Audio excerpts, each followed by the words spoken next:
ಬದುಕು ಜಟಕ ಬಂಡಿ. ನಾವಿವತ್ತು ಒಬ್ಬ ಜೋಗತಿಯನ್ನ ಮಾತಾಡಿಸ್ತಾ ಇದ್ದೀವಿ. ಆಕೆ ಹೆಸರು ಮಂಜಮ್ಮ. ಮಂಜಮ್ಮನಿಗೆ ಒಂದು ನೋವಿದೆ. ಚಿಕ್ಕಂದಿನಲ್ಲಿ ತಾನು ಹುಡುಗನಾಗಿದ್ದು ನಂತರದ ದಿನಗಳಲ್ಲಿ ಬದಲಾವಣೆಗಳನ್ನ ಕಂಡುಕೊಂಡು ತಾನೊಬ್ಬ ಜೋಗತಿ ಆಗಬೇಕು ಅಂತ ಅಂದ್ಕೊಂಡಿದ್ದ ಆಸೆಯನ್ನ ಮನೆಯವರು ಒಂದು ರೀತಿಯಲ್ಲಿ ಪೂರೈಸಿದರೆ ವಿನಃ ಅವರನ್ನ ಅವ್ರು ಇರೋ ಹಾಗೆ ಸ್ವೀಕರಿಸಲಿಲ್ಲ ಅಂತ. ಹಾಗಾಗಿ ಮನೆ ಬಿಟ್ಟು ಹೋಗುವ ಪರಿಸ್ಥಿತಿ ಬಂತು. ಒಂದು ರೀತಿಯಲ್ಲಿ ಮನೆಯವರೇ ಇಲ್ಲಿಂದ ಹೊರಟು ಬಿಡು, ನಿನಗಿಲ್ಲಿ ಜಾಗ ಇಲ್ಲ ಅಂತ ಅವ್ರಿಗೆ ಹೇಳಿದ್ರು. ಮನೆಯಿಂದ ಹೊರಟ ಮೇಲೆ ಆಕೆಯ ಬದುಕು ಅಲೆಮಾರಿಯ ಬದುಕಾಗಿದೆ. ನಾನಾ ಕಡೆ ಬದುಕಿದ್ದಾರೆ. ಆದರೆ ಈಗ ಒಂದು ಒಳ್ಳೆಯ ಸ್ಥಿತಿಯಲ್ಲಿದ್ದಾರೆ. ಈಗ ಮನೆಯವರು ವಾಪಸ್ ಬಾ ಅಂತ ಕರೀತಾ ಇದ್ದಾರೆ. ಅವರ ಮನೆಯವರು ನಮ್ಮೊಂದಿಗಿದ್ದಾರೆ. ಅವರ ಅಣ್ಣ ನಮಸ್ಕಾರ, ಅತ್ತಿಗೆ ಮತ್ತೆ ತಂಗಿ ಯಶೋಧ ನಮಸ್ಕಾರ. ಹೊರನೋಟಕ್ಕೆ ನಾನು ಈ ವಿಚಾರನ ಹೇಳ್ತಾ ಇದ್ದೀನಿ ಶೆಟ್ರೆ. ನೀವು ಅಣ್ಣ ಆಗಿರೋದ್ರಿಂದ ನಿಮ್ಮನ್ನು ಮಾತಾಡಿಸ್ತಾ ಇದ್ದೀನಿ. ಜೊತೆಗೆ ನಿಮ್ಮ ಬಗ್ಗೆನೇ ಹೆಚ್ಚಿನ ನೋವಿದೆ ಅವರಿಗೆ. ನಿಮ್ಮ ಮದುವೆಗೆ ನೀವು ಬರಬೇಡಿ ಅಂತ ಕೂಡ ಹೇಳಿದ್ರಂತಲ್ಲ ಮಂಜಮ್ಮನಿಗೆ. ಅತ್ತಿಗೆಗೆ ವಿಚಾರ ಗೊತ್ತಿಲ್ಲ, ಬರಬೇಡ ಅಂತ ಹೇಳಿದ್ರಂತೆ. ಹೊರನೋಟಕ್ಕೆ ನನಗೇನನ್ಸುತ್ತೆ ಗೊತ್ತಾ, ಆಕೆ ಕಷ್ಟ ಪಡ್ತಾ ಇದ್ದ ಕಾಲದಲ್ಲಿ ಆಕೆ ಬೇಡವಾಗಿದ್ಲು. ಈಗ ರಾಜ್ಯೋತ್ಸವ ಪ್ರಶಸ್ತಿ ಬಂದ ಮೇಲೆ ಟಿವಿಲಿ ಕಂಡ ಮೇಲೆ ಬೇಕು ಅಂತ ಅನ್ಸುತ್ತೆ. ನನಗೇನು ಹಂಗೇನಿಲ್ಲಮ್ಮ. ನಾವು ಆವಾಗ ಇನ್ನು ನಾವೆಲ್ಲ ಸಣ್ಣವರು, ನಮಗೆ ಒಂದು ಸಂಸಾರದ ಒಂದು ಜವಾಬ್ದಾರಿ ಇರೋದಿಲ್ಲ. ಆಮೇಲೆ ನಾವು ಅವಾಗ ಸಣ್ಣವರಿದ್ದಾಗ ನಮ್ಗೊಂದು ಸಂಸಾರದ್ದು ಒಂದು ಸಮಾಜದ ಒಂದು ಗೌರವ ಇರುತ್ತೆ. ನಾವು ಸಣ್ಣವರಿದ್ದೀವಿ. ನಾನು ಮನೆಗೆ ಹಿರೇ ಮಗ. ಅವ ನಮಗೇನಂತಂದ್ರೆ ಒಂದು ಸಂಸಾರದಲ್ಲಿ ಒಂದು ಜವಾಬ್ದಾರಿ, ಒಂದು ಜಾತಿಯಲ್ಲಿ ಒಂದು ನಾವು ವೈಶ್ಯ ಜನದಾಗ ಒಂದು ನಮ್ಮ ಇದರಲ್ಲಿ ಜೋಗಮ್ಮ ಅವು ಇವು ಅಂತಂತಂದ್ರೆ ಕನ್ಯೆ ಕೊಡೋದಾಗಲಿ ತಗೊಳೋದಾಗಲಿ ಸ್ವಲ್ಪ ಭಾಳ ಒಂಥರ ಹಿಂಜರಿತಿದ್ರ ನಮ್ಮ ಸಾಯಂಕಾಲ. ಅವ ಪೂರ್ಣ ಇದಿತ್ತು ನಮಗೊಂದು. ಇವ್ರ ಮನೆಯಲ್ಲಿ ಜೋಗಪ್ಪ ಏನಂತಂದ್ರೆ ಒಂಥರ ಕೀಳು ಭಾವನೆಯಲ್ಲಿ ನೋಡ್ತಿದ್ರಲ್ಲ, ಆ ಒಂದು ದೃಷ್ಟಿಯಿಂದ ನಾವು ಅವಾಗ ಹೇಳ್ಕೊಂಡ್ವಿ ಅಷ್ಟೇ. ಆಮೇಲೆ ಏನಾಯ್ತು, ನಾನು ಬರಬೇಡ ಅಂದಿದ್ದು ನಿಜ. ನಾವು ನಮ್ಮ ಬೀಗರಿಗೆ ಯಾರಿಗೂ ಹೇಳಿರ್ಲಿಲ್ಲ. ನಮ್ಮ ಒಟ್ಟು ಇಬ್ಬರು ತಮ್ಮರಿಬ್ಬರು ತಂಗಿಯರಿದಾರ ಅಂತಂದು ಅಷ್ಟೇ ಹೇಳಿವಿ ನಾವು. ಒಬ್ಬರನ್ನ ಗುಮ್ ಗುಳುಮ್ ಇಬ್ಬರು ತಮ್ಮ ಇಬ್ಬರು ತಂಗಿಯರ ಇದಾರೆ ನಿಜ. ಆದ್ರೆ ತಮ್ಮ ಜೋಗಪ್ಪ ಏನಂತ ನಾವು ಹೇಳಿರ್ಲಿಲ್ಲ. ಎಲ್ಲಿ ಹೋಗಿದ್ದಾರೆ ಅಂತ ಹೇಳಿದ್ರಿ? ಇಲ್ಲಿ ಮನೆಯಲ್ಲ ಇದಾರೆ, ಕೆಲಸ ಮಾಡ್ಕೊಂಡು ಹಿಂಗೆ ಇದಾನ. ನಾನು ಕಲ್ಕಂದಾಗಿರ್ತಿದ್ದೆ, ಅಯ್ಯಮ್ಮನ ಹತ್ರ ಇವ್ರು ಇರ್ತಿದ್ರಲ್ಲ. ಒಂದು ಈ ರೀತಿ ಮ್ಯಾಗ ನಾವು ಹೇಳ್ಕೊಂಡು ನಾವು ಸಂಸಾರ ಸಾಗಿಸ್ಬಿಟ್ಟಿಲ್ಲ ನನಗಿಲ್ಲ. ಸರಿ, ತಮ್ಮ ಯಾಕೆ ಬೇಕು ಮತ್ತು ಯಾವಾಗ ಬೇಕು ಅನ್ನಿಸ್ತು? ನನಗೆ 94ರಲ್ಲಿ ನಮ್ಮ ಹಿರಣ್ಣ ಅಂತ ಒಬ್ಬ ಸಣ್ಣ ತಮ್ಮ ಇದ್ದ. ಅವನಿಗೆ 3 ಸಲ ಆಪರೇಷನ್ ಆದವು. ನಾವು 2 ಬಾಟ್ಲಿ ರಕ್ತ ಕೊಟ್ಟೆ. ಅವನವ ನನಗೆ ದಕ್ಕಲಿಲ್ಲಮ್ಮ.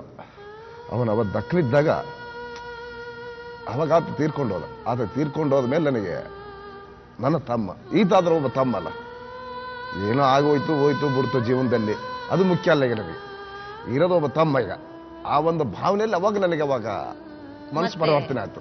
ಮತ್ತೆ ತಮ್ಮ ಬೇಕು ಅಂತ. ತಮ್ಮ ತಂಗಿ ಆಗ್ಬಿಟ್ಟಿದಾರಲ್ಲ, ಆದ್ರೂ ಬೇಕಾ? ಬೇಕಮ್ಮ, ಹೇಗಿದ್ರು ಬೇಕು. ಹೇಗಿದ್ರು ಬೇಕಮ್ಮ. ಮಂಜಮ್ಮ, ನಿಮಗ ಆಗ ಸಂಬಂಧಿಕರು ಕುಟುಂಬ ಎಲ್ಲ ಬೇಕಿತ್ತು ಚಿಕ್ಕ ವಯಸ್ಸಿನಲ್ಲಿ, ಆಗ ಸಿಗ್ಲಿಲ್ಲ. ಈಗ ಬೇಡ. ಅವ್ರಿಗೆ ನೀವು ಆಗ ಬೇಡವಾಗಿದ್ರಿ, ಈಗ ಬೇಕು ಅಂತ ಇದ್ದಾರೆ ನಿಮಗೆ ಅಂತ ನಿಮ್ಮ ಒಂದು ಗುರುತಿಸ್ಕೊಂಡಿದ್ದೀರಿ ಸಮಾಜದಲ್ಲಿ. ಹಾಗಾಗಿ ನಿಮ್ಮನ್ನ ಅವರು ಮತ್ತೆ ಕರೀತಾ ಇದ್ದಾರೆ ಅನ್ಸುತ್ತಾ? ಒಂದು ನಿಮಿಷ ಮೇಡಮ್. ಎಲ್ಲರೂ ಬರ್ತಾರೆ ಮೇಡಮ್. ನಾವು 18 ವರ್ಷದಿಂದ ಮಂಜಮ್ಮ ಜೋಗ್ತಿ ಬಳಿಯಲ್ಲೇ ನಾನು ವಾಸ ಮಾಡ್ತಿದ್ದೀನಿ ಮೇಡಮ್.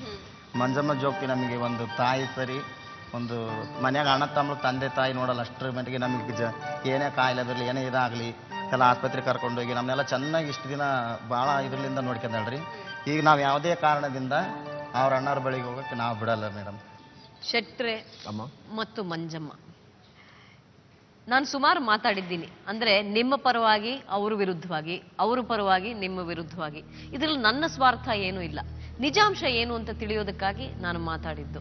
ನಿಮ್ಮ ಕಡೆನೂ ಮಾತಾಡಿದ್ದೀನಿ, ಅವ್ರ ಕಡೆನೂ ಮಾತಾಡಿದ್ದೀನಿ. ಇದೆಲ್ಲದರ ಕೊನೆಯಲ್ಲಿ ನೀವು ಮನೆಗೆ ಒಂದೇ ಸಮನೆ ಬಂದ್ಬಿಡಿ ಅಂತ ನಿಮ್ಮ ತಮ್ಮನ್ನ ಕರೀತಾ ಇದ್ದೀರಿ.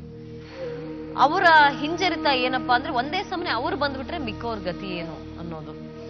ನೀವು ಕೇಳ್ತಾ ಇರೋದ್ರಲ್ಲೂ ನ್ಯಾಯ ಇದೆ, ಅವ್ರು ಹೇಳ್ತಾ ಇರೋದ್ರಲ್ಲೂ ನ್ಯಾಯ ಇದೆ.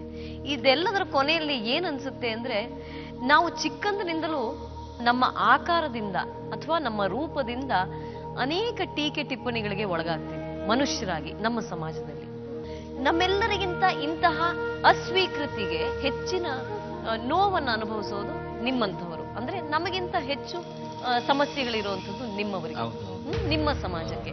ನಿಮ್ಮನ್ನು ಸ್ವೀಕರಿಸೋದು ಇನ್ನೂ ಅಪರೂಪ. ಹಾಗಿರುವಾಗ ಸ್ವೀಕೃತಿಗಾಗೆ ನಮ್ಮೆಲ್ಲರ ಹೋರಾಟ, ನಮ್ಮ ಹೋರಾಟ, ನಿಮ್ಮ ಹೋರಾಟ, ಜೊತೆಗೆ ನಿಮ್ಮ ಹೋರಾಟ, ನಮ್ಮೆಲ್ಲರಿಗಿಂತ ನಿಮ್ಮ ಹೋರಾಟ ದೊಡ್ಡದು ಅಂತ ನನಗನ್ಸುತ್ತೆ. ಈ ಹೋರಾಟದ ಕಡೆ ನನ್ನ ಮನಸ್ಸು ವಾಲ್ತದೆ. ಅಂದ್ರೆ ಅವ್ರನ್ನ ಸ್ವೀಕರಿಸಿ, ನಮ್ಮನ್ನು ನಾವಿರೋ ಹಾಗೆ ನಮ್ಮನ್ನು ಒಪ್ಕೊಳ್ಳಿ ಅಂತ ಕೇಳ್ಕೊತಾ ಇದ್ದಾರೆ. ನಿಮ್ಗೆ ಆಗ ಮನಸ್ಸಿರ್ಲಿಲ್ಲ, ಈಗ ಮನಸ್ಸು ಬಂದಿದೆ. ನಿಮ್ಮಂತೆ ನಿಮ್ಮನ್ನ ನೋಡಿ ಎಲ್ಲರೂ ಮನಸ್ಸನ್ನ ಬದಲಾಯಿಸ್ಕೊಳ್ಳಿ.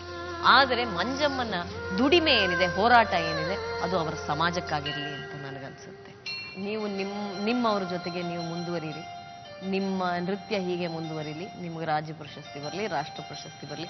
ಪ್ರಶಸ್ತಿ ಬಂದಾಗಲೆಲ್ಲ ನಿಮ್ಮ ಮನೆಗೆ ಕರೆಸಿ, ಅವ್ರನ್ನ ಗೌರವಿಸಿ, ನಿಮ್ಮ ಊರಿಗೆ ಕರೆಸಿ, ಮೆರವಣಿಗೆ ಮಾಡಿಸಿ, ಪಲ್ಲಕ್ಕಿ ಹಚ್ಚಿ, ಆದ್ರೆ ಮನೆ ಕರಿಬೇಡಿ. ಪ್ರಶಸ್ತಿ ಬಂದ್ರೆ ಬರ್ಲಿಕ್ರೆ ನಮ್ಮ ಮನೆ ಕರ್ಕೊಂಬಂದ್ ನಾವು ಉತ್ಸವ ಮಾಡೇ ಖಂಡಿತ ನೀವು ಉತ್ಸವ ಮಾಡಿ, ದೇವಿ ಉತ್ಸವ ಮಾಡಿ. ಎಲ್ಲಮ್ಮನ ಉತ್ಸವಕ್ಕೆ ನಾವೆಲ್ಲರೂ ಬರ್ತೀವಿ, ಅವರು ಕುಣಿಲಿ, ಎಲ್ಲರೂ ದೇವ್ರನ್ನ ಆರಾಧಿಸೋಣ. ಹಾಗಾಗಿ ಅವ್ರನ್ನ ಅವ್ರ ಪಾಡಿಗೆ ಬಿಟ್ಟಿರಿ, ಅವ್ರ ಜೀವನ ಅವ್ರು ಮುಂದುವರ್ಸ್ಕೊಳ್ಳಿ. ಈಗ ಮನೆ ಕರೆಯೋದು ಬಹಳ ದೊಡ್ಡ ಮನಸ್ಸಿದೆ ನಿಮ್ಗೆ. ಈ ನಿಮ್ಮ ದೊಡ್ಡ ಮನಸ್ಸು ನಮ್ಮೆಲ್ರಿಗೂ ಬರ್ಲಿ, ಅದು ಮುಖ್ಯ, ನಮ್ಮ ಇಡೀ ಸಮಾಜಕ್ಕೆ ಬರ್ಲಿ.